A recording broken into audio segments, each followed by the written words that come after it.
you remember when Dean Root came out here? Yes. Dean Root is, you might say, the Dean of American music. And he's located in Pittsburgh. In fact, you send your yearly dues.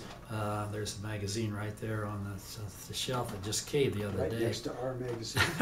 Yeah, right next to the AMRC. Yeah, in fact, they just caved, so I'm just kind of looking through them.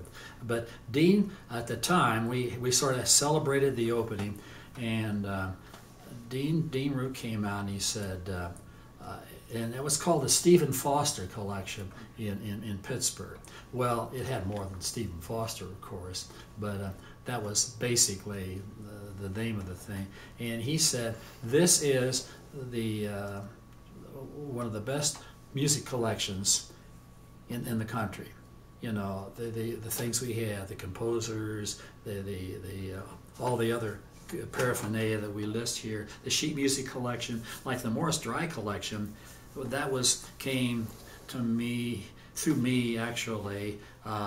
Historically, that's a collection in which he traces the history of American music. He was not a musician, but he traces the history of American music from To an Opera in Heaven, to where he sat in full glee, and he traces that all the way down through the 19th century. And there's some very rare pieces. In fact, I used to always show the anachronistic song to people, so because this is where it all started. You know, this is the Star Spangled Banner. To an Opera in Heaven, where he sat in full glee, a few sons of harmony sent him a petition that he their patron and patron would be. When this answer arrived from the jolly old Grecian, voice, fiddle, and flute no longer be mute. I'll lend you my name and inspire you to boot. And besides, I'll instruct you like Venus to entwine the myrtle of Venus with Bacchus's vine.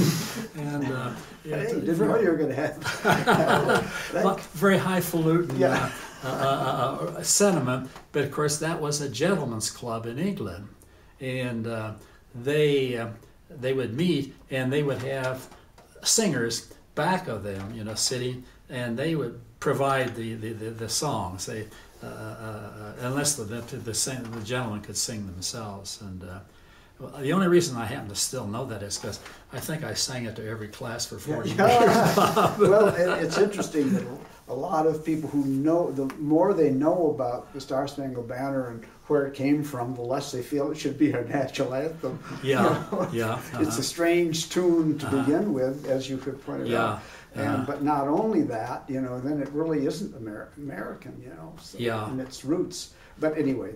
Well, I would, the way I would teach that often, I would talk about when did this whole thing get started? It was the War of 1812, and then they say, look at the United States then. It was very small, and we practically were bifurcated. There was, you know, the North and the South, and the British came in, burned our capital and everything, and Dolly Madison ran off with the manuscripts and all of that business. And I said, well, you know, we were really in trouble there, and that was such an inspiration when Francis Scott Key went out on the ship, and he saw, hey, the flag, you know, our flag was still there. It was, we were still in command. You know, the British had stopped shelling Baltimore, and so that was always a story I told.